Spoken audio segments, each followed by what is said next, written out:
On the Essex-Suffolk border is a village with a small population but a larger reputation for being one of the most haunted locations in the whole of the United Kingdom. We have now assembled a team of experts to research and investigate the best-known ghost stories. The village has changed very little in the last 200 years. It's like a time capsule, and the mysteries live long in its history. The most haunted house in England, the Mount Everest of haunted houses. A manor house, the locals don't want to talk about it. It's already somewhat isolated. There's a tale of a nun that surrounds the rectory. Did she come to a grisly end? What happened to her? She was bricked up in a well. It has sex, it has ghosts, it has all of the elements of a scandal. It's about understanding why people did what they did. Every story, whether it be a ghost story or a local story down the pub, has an element of embellishment. But with Borley, Poltergeist activity, violent phenomena. Words and sentences appeared on the walls of the house. Objects being thrown down the stairs. Lights being seen, a horse-drawn carriage going past the window. Out the corner of her eye, she saw a figure standing next to her, looked round and vanished.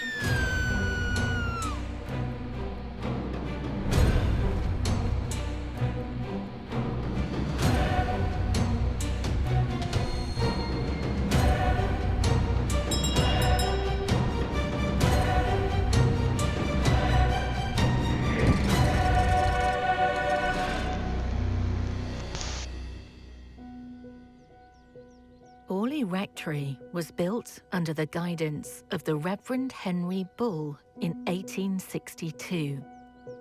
But a religious building has stood on the rectory site since the 14th century. The rectory was once a hive of paranormal activity. Now it is long gone, with only a small church and a scatter of buildings standing. From Harry Price and the mysterious nun at Borley Rectory, to the menacing monk and the Pinnock Bridge gypsy woman of Pluckley Village. Join us as we take you on a journey to find Britain's greatest ghost stories.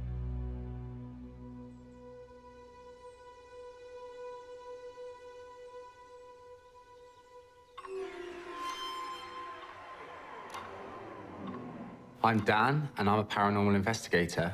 There's a tale of a nun that surrounds the rectory, and she seems to be the focus of the hauntings. It's believed that she and a monk had an affair, and within that affair, they were found out and she was bricked up in a well close to the grounds. There is many reports of lights being seen in the rectory. A horse-drawn carriage was seen going past the window. There was also reports of unexplained footsteps around the property, and servant bells would ring that had been disconnected for years.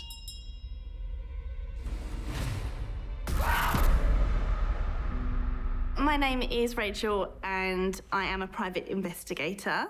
For me, it's about finding the facts within the myth. What actually happened, what's real and what isn't. The myth of Borley Rectory is something that appeals to everybody of every generation because it's got sex, ghosts, it has things that really draw people's interest in and make those headlines.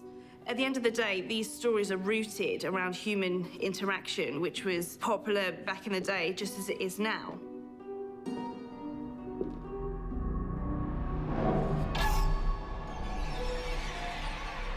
My name is Gavin. I'm a novelist. Borley Rectory is already ranked as one of the most haunted buildings in Britain, so immediately anyone in their right minds wants to write about it. It's already got a classic set-up horror story. It's a manor house. The locals don't want to talk about it. They don't want anyone to go there. It has religious ties to it. There's the whole story with the nun.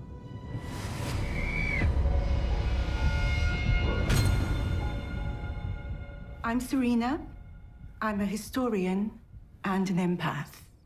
What interests me is where these people came from, their interactions, their loves, their frustrations, the constrictions of the time. It's a privilege to understand who they were.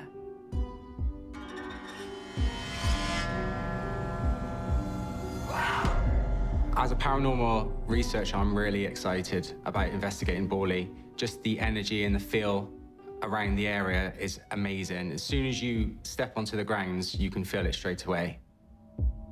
The lead investigator and most famous person to investigate the stories was Harry Price, an esteemed investigator in psychical research.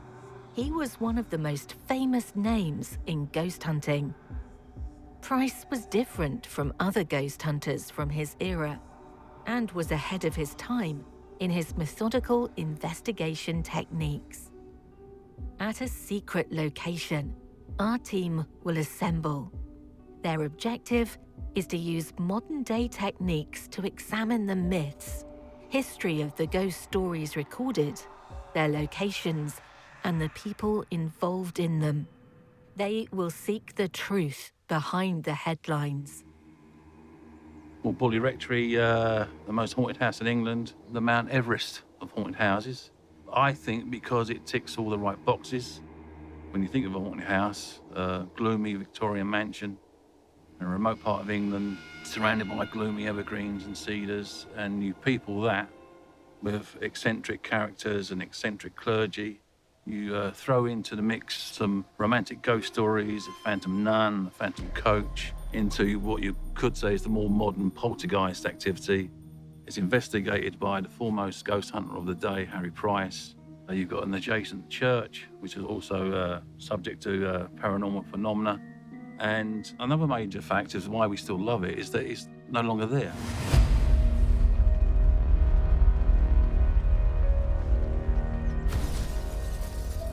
The new house replaced the earlier rectory that had been destroyed by a fire. The rectory sadly was burnt beyond repair in 1939 and flattened in the 1950s. I'm really excited because I've managed to find some newspaper articles online. It's a huge archive. There's many articles dating back from the 1930s, so I'm really looking forward to getting stuck in and seeing what's there. I'm going to stay here. I've got so much research and things to go through. I'm going to cross-reference the photos, with the map of the house and everything. So that should keep me busy.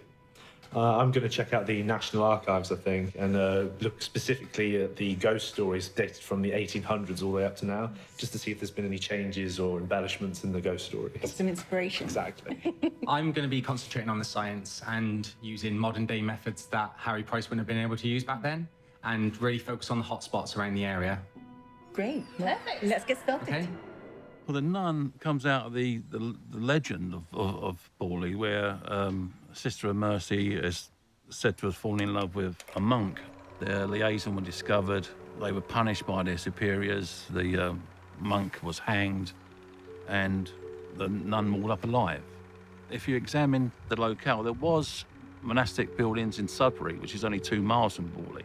Also, you've got the Waldegrave family, who were lords of the manor of Borley for 300 years. Many Waldegrave women took holy orders and became nuns. One theory is that the nun is Arabella Waldegrave, and that's probably where we could have got the legend. But there's no firm evidence to back it up. But she is the major ghost which is seen at Borley.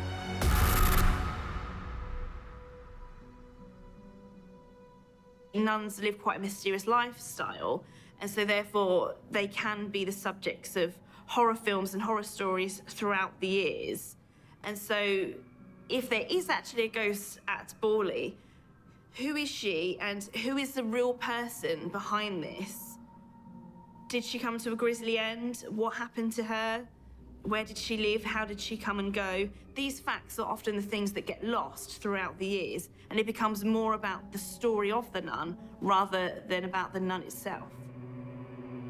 There's so much lost over time that something could start on one particular thought from a fact, and as it gets more told, it's the Chinese whispers effect, where more things get added to it and it becomes less believable as time goes on, and a bit more hysteria creeps in and people keep adding to it, diluting from what it originally was over time.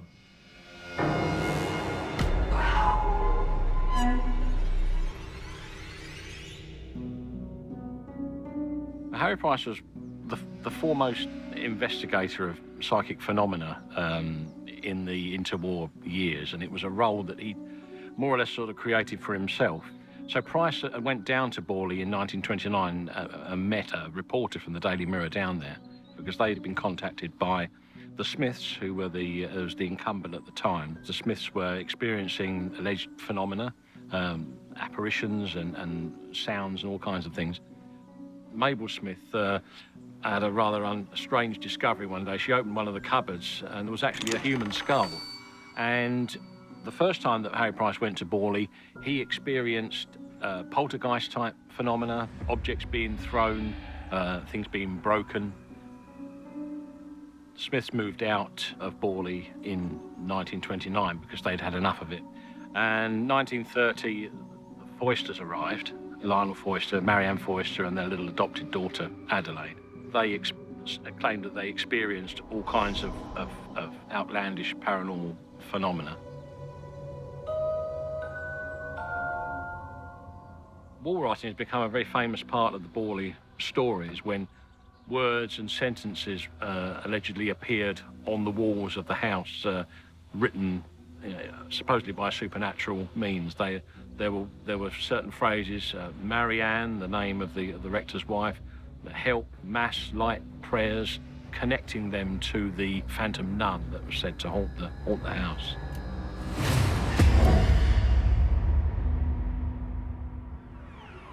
So there's a very strange story. The local rector was Lionel Foyster, and he married Marianne. He was a lot older than her. He baptizes her, marries her. She was the youngest of the family. And he was practically decrepit. I mean, she was in her 30s and he was in a wheelchair. She had to look after him. So how did she feel?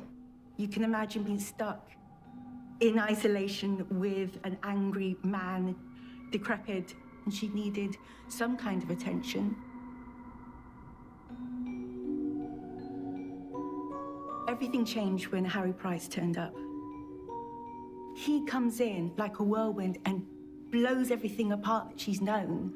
I mean, I'm sure with all the stories he created, the energy he brought, he made such an impact. And so I can imagine she took that and made her life more exciting and something to live for. Price came down twice, and he felt that Marianne Foyster was causing a lot of the phenomena. He felt that she was faking things. And he left Borley under a bit of a cloud. The Foysters, they parted with bad company, because he sort of told Foyster to his face that he felt his wife was faking things. One of the key things that often debunks the Borley story is the fact that Lionel, before he even married Marianne and moved it in, he actually lived in the rectory for 20 years beforehand, and he did not report one single ghostly going on or apparition for the entire time that he lived there.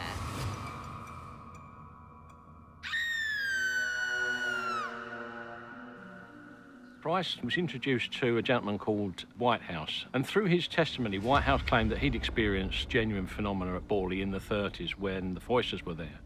And this sort of turned Price. Price felt that maybe some of the things that the Foysters described that he thought were fake were actually genuine. So that it kindled his interest in Borley again. So when the rectory became empty in 1935, he decided that he would carry out a project that he wanted to be doing for some time, which was to rent the building and carry out an on-site investigation, which was something quite novel at the time. He dreamt up this scheme of trying to install observers who would then stay for periods and report on any unusual happenings that took place. This is an original blue book of instructions. This is what this little book has become known as. This was a set of printed instructions which were prepared by Harry Price. It gives them an idea of the phenomena that they were supposed to have been allegedly reported at Borley over the years. Bell ringing, movement of objects, footsteps. And this gave them information on how to deal with the phenomena should they experience it, you know.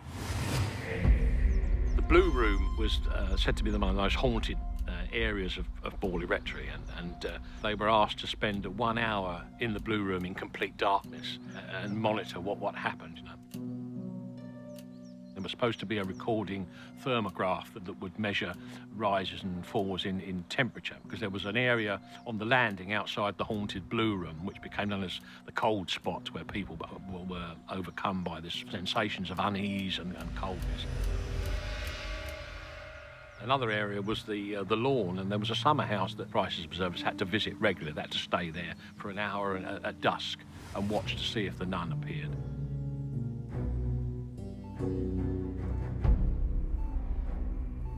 The paranormal equipment that I use today is massively forward compared to what Harry Price would have been using. He used a lot of old school techniques where he would put flour on the ground and look for footprints amongst the flour. He would have tripwires over thresholds with bells on that would be triggered if someone walked through them. In this day and age, we've got recording devices, we've got cameras, we've got our phones. Everything can be documented these days, but Harry Price would have struggled massively. There were a lot of planchette seances which were carried out using rolls of wallpaper to keep this continuous script going. And a lot of the mythology and the legends that surround Borley come from those planchette seances, the prophecy about the house burning down, the identity of the ghostly nun that's said to haunt the grounds, alleged murders that were supposed to have taken place in the rectory over the years, where remains would be found.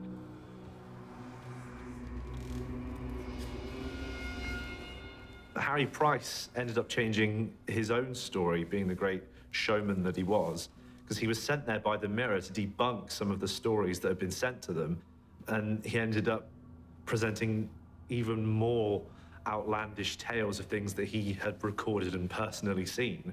He loved the showmanship of being in the newspapers and having this really exciting, investigative life. But then looking at his private life, the reality was he was actually a borderline alcoholic who was having problems with his wife, known to be a bit of a gambler, and perhaps used this ghost investigation as some kind of escapism. And so it has been said that perhaps Harry may have exaggerated or even to some extent made up some of these stories just to gain the attention that he craved. And he was actually seen one night throwing pebbles at the window, to which he referenced that as an actual paranormal activity on his recordings. Many of the stories set here revolved around Harry Price and his investigations. His work helped shape a great deal of understanding of the world of the supernatural. A lot of the work he did in the 1920s, 30s, and 1940s still influences a great many investigators today. Often they will use the very same techniques he used then. Harry Price didn't find any evidence, but was drawn to the rectory and wanted to continue his investigations. But what was the real cause of this increase in interest? This team will discover the truth, and for the very first time, reveal their findings to us, whilst breaking world records in doing so. Are the stories that have been reproduced over the years true, or just pure fiction? Too many coincidences for it to be just a story. There is no doubt that whatever the case, Borley Rectory and its terrifying history fully deserves its place as one of Britain's greatest ghost stories. From looking at the old newspaper archives, I found a couple of facts which really set my mind into a decision about the Borley mysteries. First of all, I discovered that Marianne Foyster had been the one to ring the Daily Mirror to bring them in for the story in the first place. It wasn't a case of, you know, a juicy ghost story getting out and then wanted to investigate. She actually rung them up to get them in to take a look. And secondly, I discovered that Harry Price, after a period of time, ended up being paid a salary by the newspaper for stories. Because this is the thing that I found out. I mean, there has to be a reason for her to call, right? So literally, from what I've read, I mean, she was sexually repressed, stuck with a guy that was a lot older than her, riddled with arthritis. Then, you know, she could have made stuff up. Then Harry Price comes along, strokes her ego, and something went on there. So... Reading up on all the different accounts of the ghost stories, I can say, all the way back from the 1800s, it's consistent. All the signs are the same. The nun walking about the house, the bells ringing, all signs of haunting are completely consistent, which just makes me think that something obviously happened there. I had a really good time. I was doing an investigation around the grounds, and there's a place called the Nun's Walk, and that was really active. You could hear footsteps, and you could sort of get the energy and the feel around that area. But in regards to getting anywhere near it, it was an absolute nightmare. No one wants you there. The site was cleared after the rectory was demolished in 1944, and it was sold off for plots. 5 bungalows stand on the garden. Nothing stands on the site of the rectory. It's just grass. You can actually go and walk on the site where the rectory stood. One of the bungalows stands 50 foot from where the rectory was, and they've reported footsteps in their garden. The lady of the house would sit in the garden on a summer's evening, and she would look around and she would hear footsteps coming behind her. Look around, there's nobody there. But they also saw apparitions in their house. One night she was waiting for her husband to come home. She was lying on the settee, and out the corner of her eye, she saw a figure standing next to her. And she thought it was her husband, turned to say, "Where have you been?" Looked around and vanished, you know. After the rectory had burnt down, phenomena was supposedly reported from the church, and everybody thought that the haunting had moved across the road. Coffins being moved in the crypt. When I was 16 years of age, I went to Borley, photographed the church, and I photographed this anomaly in the churchyard. I didn't see anything on the camera lens when I did so. The rest of the clip of the photographs were completely clear, except for that one.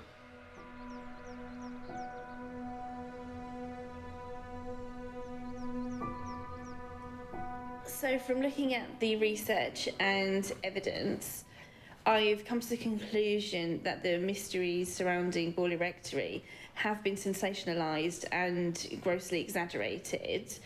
I say this because Lionel Foyster did live in Borley Rectory for 20 years beforehand and actually reported nothing happening. Yeah. I mean, also something else I found out. So the tenant afterwards was a guy called Captain Gregson, and he took out an insurance policy. And then soon after, there was a fire. Do you know what I mean? Suspicious. Is it slightly?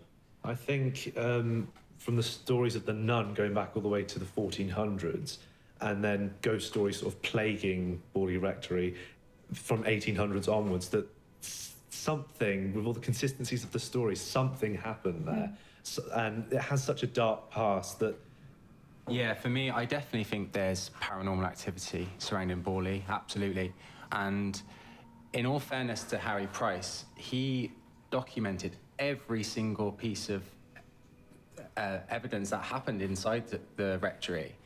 Marks on walls, footsteps, bells ringing, everything was documented. And that's a lot of commitment for a paranormal researcher. But he was being paid by the Daily Mirror. Yeah.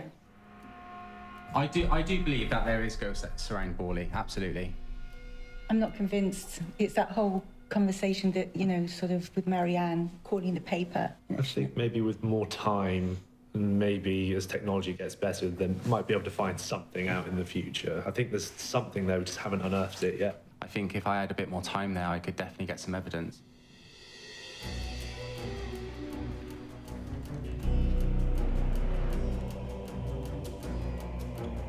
It's probably the only haunted house story in the world, I would say, which has had this attention. So many books, so many films, and I think that is the lasting legacy of Borley Rectory. Also, if Borley Rectory has still been standing, could have been turned into, I don't know, timeshare flats, offices, and we would go past it and say, oh, that's the old haunted house. But because it burnt down in such a dramatic way, you end up with the ghost of Borley Rectory itself.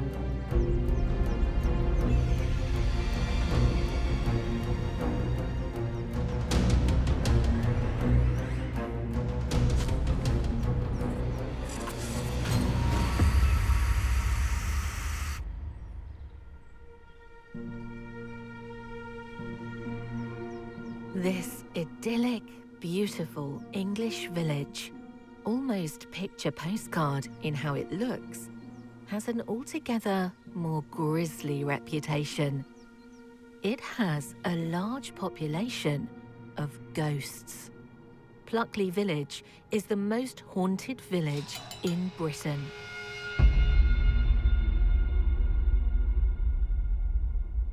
Supposedly the most haunted village in England. Pluckley said to have more ghosts than any other village put together. It was actually featured in the Guinness World Records. I think they're up to 36 ghosts now. One of them was the White Lady, who was buried in 7 different coffins. People seem to be drawn to Pluckley. You get a feeling straight away, it's an energy of all those things that have happened to those people. It's like it's jinxed, and it's just so sad. And I've never known anywhere like it.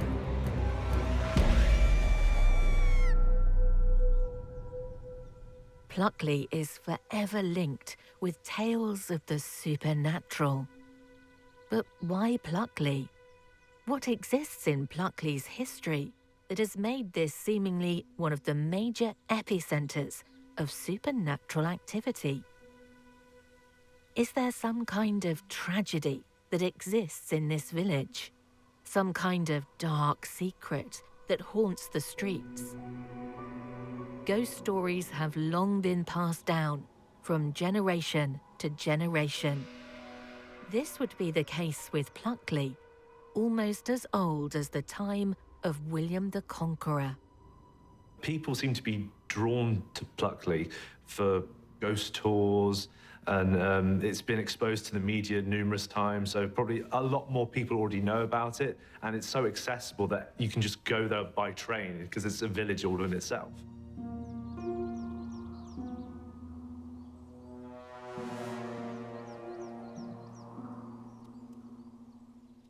Pluckley Village, supposedly the most haunted village in England, has had news stories coming right up to present day. However, because there are so many stories, it is very hard to believe that every single one of them are real. To get into the Guinness World Records, obviously you need to have a certain amount of ghosts, and it's sort of the general consensus that perhaps some of these have been embellished and one story has turned into a few stories just to kind of, you know, meet that criteria to get in.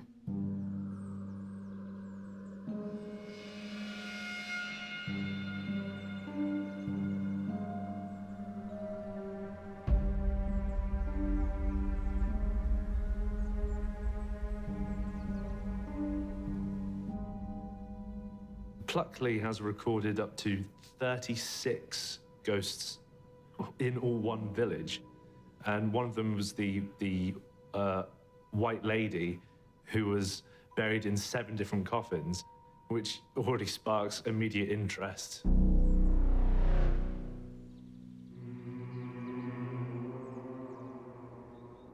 Actually, there are so many ghost stories. I've got to see if I can actually remember all of them. There was the man who drowned at the waterworks in a wall of clay. There was a priest who died at prayer. The Lady of Rose Court, who had a love triangle in the Tudor times. A colonel who was hung in the woods. There was the highwayman, the gypsy woman on the bridge. There was the miller at the mill. There was the red lady who haunts the churchyard. And a small white dog was also reported.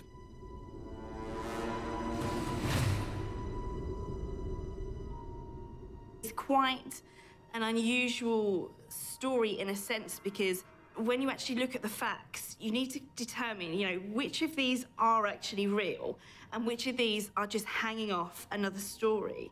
Because at the end of the day, people are attracted to popular stories. And once something becomes sensationalized in the newspaper, online, in modern day, it could go viral. People have these experiences, and it's always a hot topic of conversation because everybody can get involved.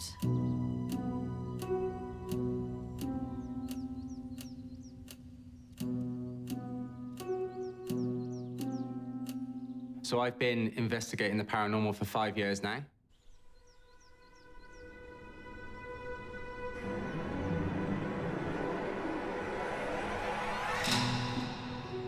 Pluckley has so many ghost stories, and in 1989 it was actually featured in the Guinness World Records, so that makes me excited.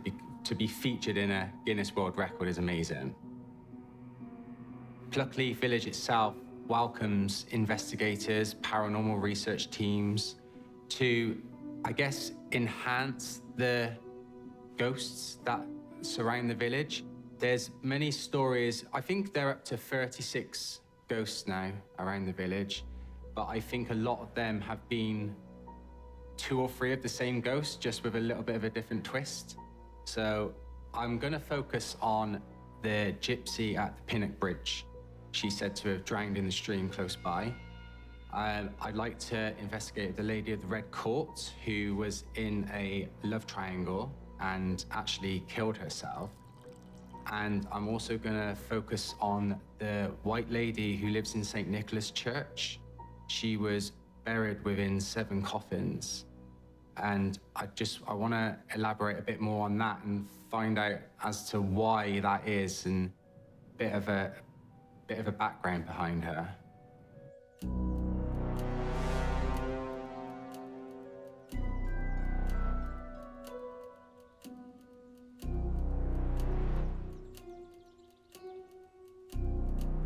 To go to Pluckley, it's an honor to me.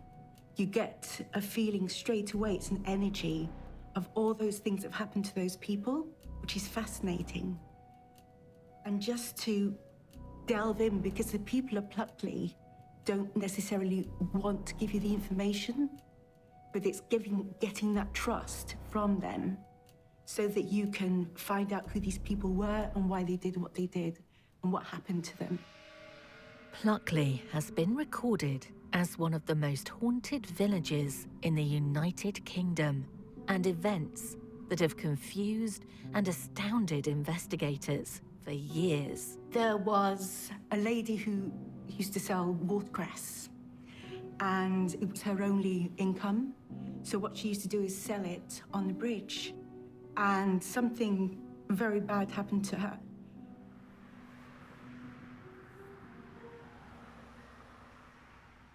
When you go over the bridge, you can smell, she used to smoke a pipe, and you can smell the smoke. And imagine if you have the nerve to sit on the bridge and look to your right, she could be there just waiting.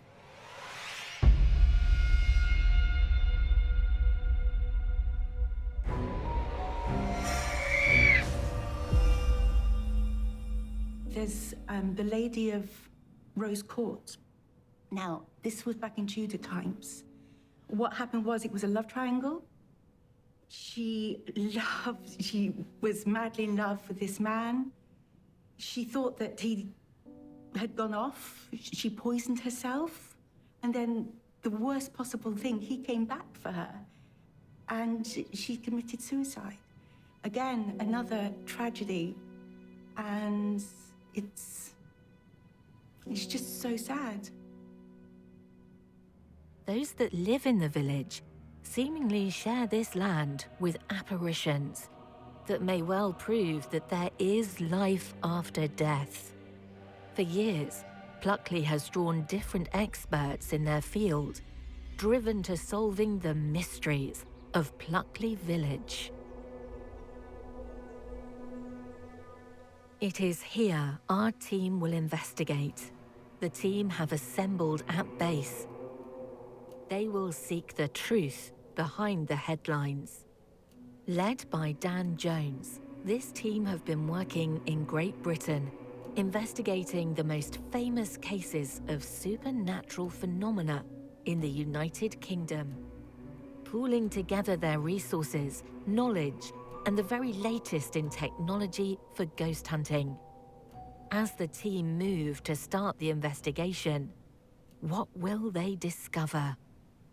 Even today, there are headlines in national newspapers about Pluckley Village. So what I'm going to do is take a look at them, look back through the archives at all the other mentions, and just see if anything has developed over time and what else shows up. Yeah, brilliant. I'm going to look at the documentation I've got, for the lady that saw the watercress and bushy bush, with the murder. Or it could just been a tragic accident, I want to find out what really happened. I'm going to go back through the stories of the 36 ghosts and maybe see if more have cropped up over time. We're going to break the world record. Yes. I'm going to be focusing on the hotspots and hopefully, if I take my equipment, capture a voice phenomena. But I'm going to mainly focus on the areas that you guys are researching and really hit them hard. Excellent. Perfect. Let's get started. Britain has always been a place of mysteries, from the creation of Stonehenge to the fabled beast of Bodmin Moor. One thing is for sure, Britain has more ghost stories than any other country. Pluckley's reputation precedes it.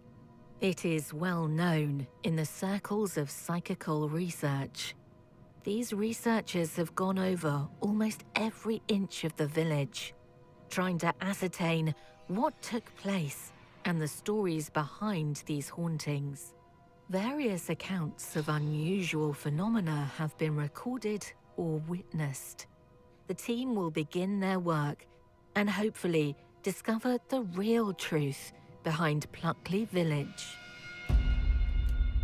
Pluckley is in the Guinness Book of Records, as it is reputed to be the most haunted village in Britain.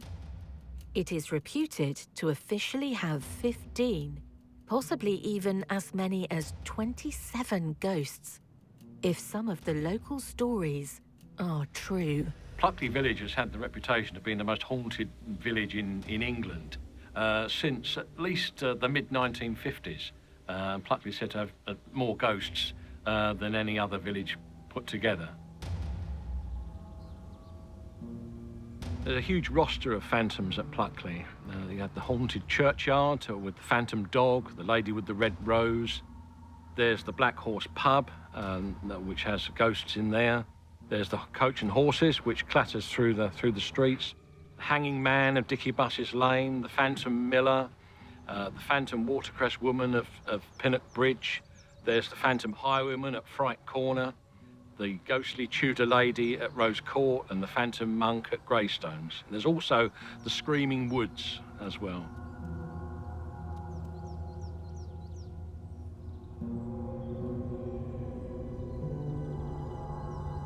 Pinnock Bridge is a location on the outskirts of Pluckley, and it's probably got the village's most famous ghost, which is the apparition of a gypsy watercress seller who is said to appear on the bridge, either as a sort of a huddled figure sitting by the roadside or as a sort of a strange glow at dusk.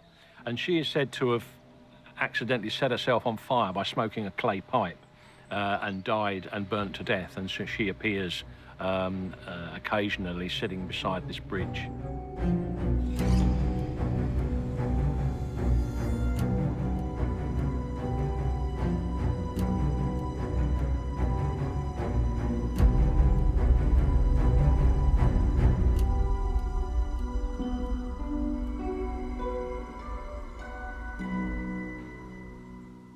Rose Court is a house on the outskirts of Pluckley, which is associated with another building close by, Greystones.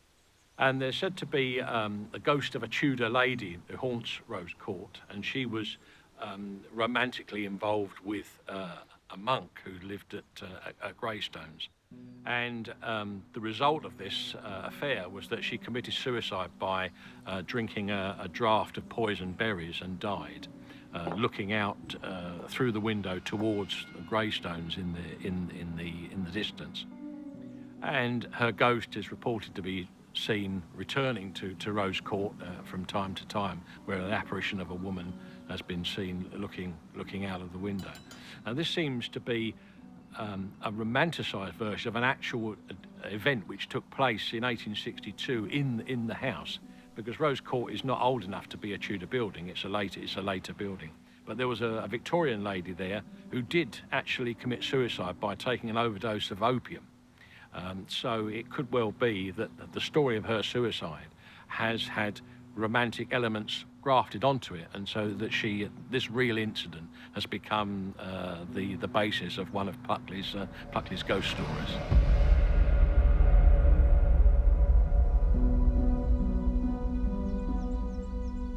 The St Nicholas's Church at Pluckley is one of the most haunted buildings in the village.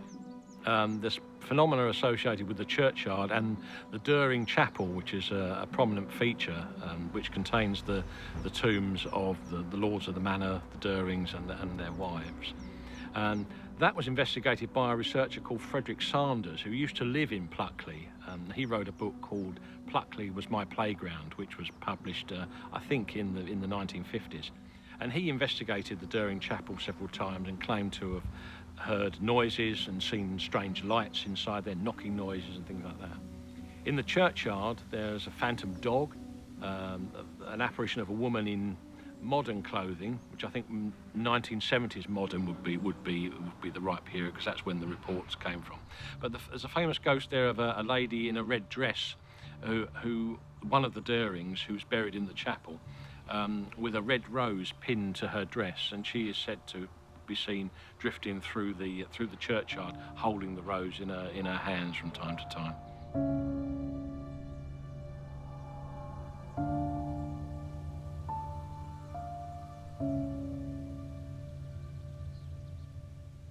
From my research, what I discovered when looking at these different ghosts is that there's really not a lot of evidence at all, and some of the stories are in fact just a sentence. There's no details, there's no eyewitnesses, and to the best of my knowledge, it's very, very hard to prove that any of these, or many of them, are actually real at all.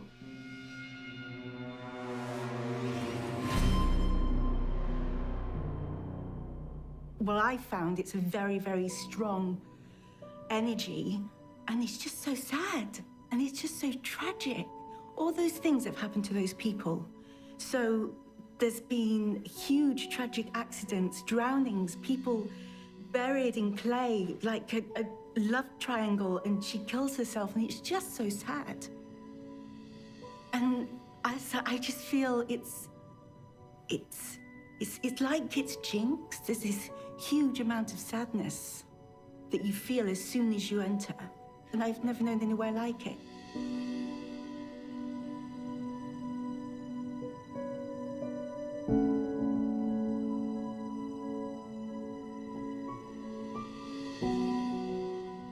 I was taking a look through the newspaper archive, dating all the way back in time till the present day, because there are trending stories.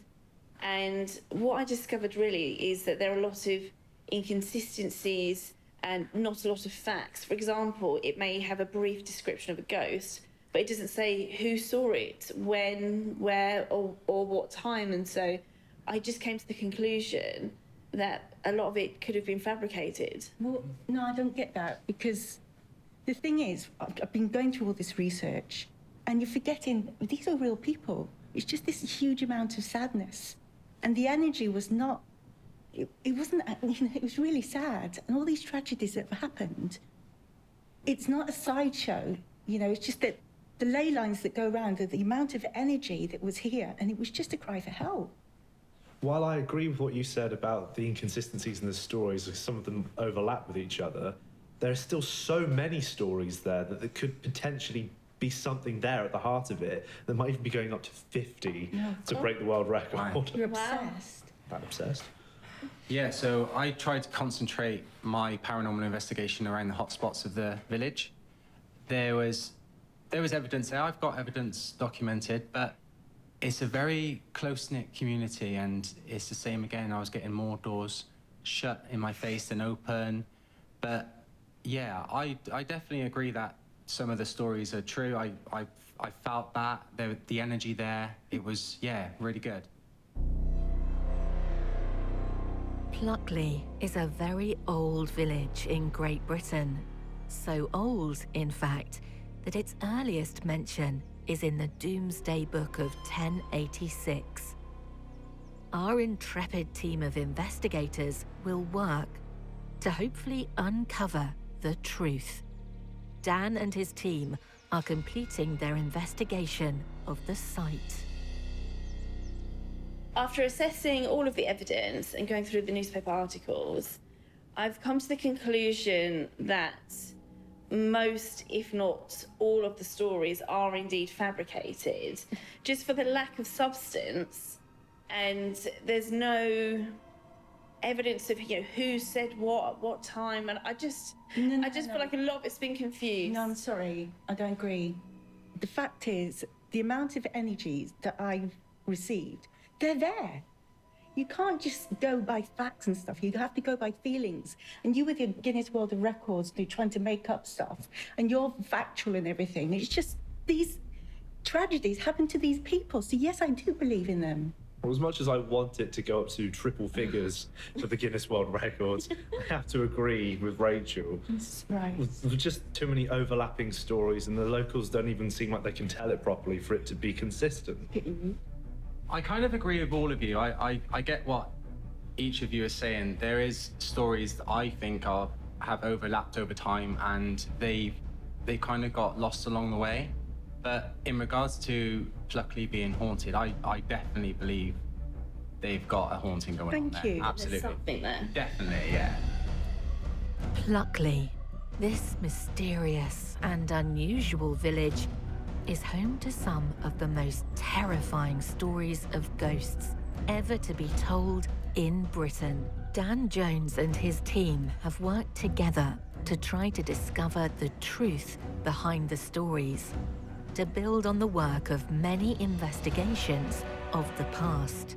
Though they were unable to find a definitive answer to the mysteries of Pluckley, they certainly found information that further cemented the reputation of this village.